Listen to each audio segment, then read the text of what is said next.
biggest challenges that I face in terms of leadership and affecting change through leadership was in the time leading right up to Hurricane Katrina and right after. Our organization had been very focused on ending poverty and homelessness for people and our most vulnerable citizens, and we had found that there was kind of a sense of it is what it is. It's always going to be this way. And so the challenge that we faced first was around helping align people around a new vision to say, actually, the paradigm can be turned on its head. Instead of managing homelessness, we can end homelessness, using language that people could enter into in terms of saying these are our most vulnerable citizens instead of those people. So creating kind of a sense of we there. And then finding people who, and organizations, and that maybe would have seen that they didn't have a role in solving the problem, coming in as vested stakeholders. So the business community, for example, landlords and people who could benefit once people would be housed, getting them to the table to say this is something that we need you involved in because we have a problem.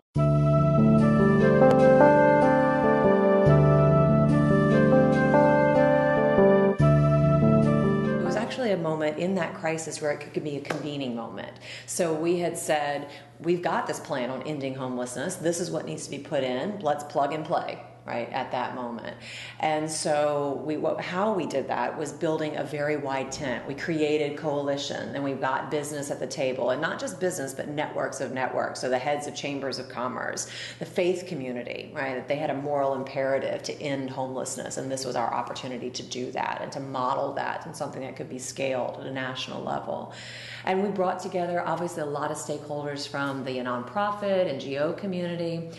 And it was around being able to speak in people's different languages, right? To say, what's the benefit for them? What's the win for them if we are able to end homelessness together? And the end result of that was because we got a wide enough tent pulled together and we had enough people who got buy-in on this and they said, yes, we're committed to doing this and now's our time. Then we were able to garner media attention and we were able to use political leverage to affect change. And the interesting thing was how that was done. That was done by pulling what normally would have been people at different polar opposites together in a shared common vision. So it was about reframing the problem, if you will, into a solution in homelessness, housing, dignity.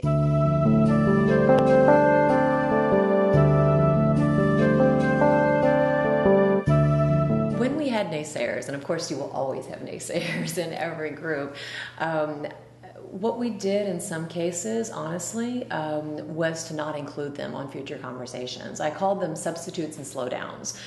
So substitutes would be people who maybe were threatened by the shift. So in this case, it would have been people who were providing shelters for homeless people, because if you're housing homeless people, now they're irrelevant.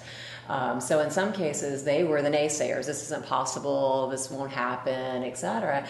And we wouldn't include them necessarily in future conversations going forward because they weren't bought into the same greater we. In some cases, just because someone looks like they should be a stakeholder and they looks like they should be at the table doesn't mean necessarily that they should be. And I think it boils down to saying, pulling people together and convening, you're convening usually across, and I believe in social change movements, you're convening across business, across government, and the NGO, philanthropic sector as well.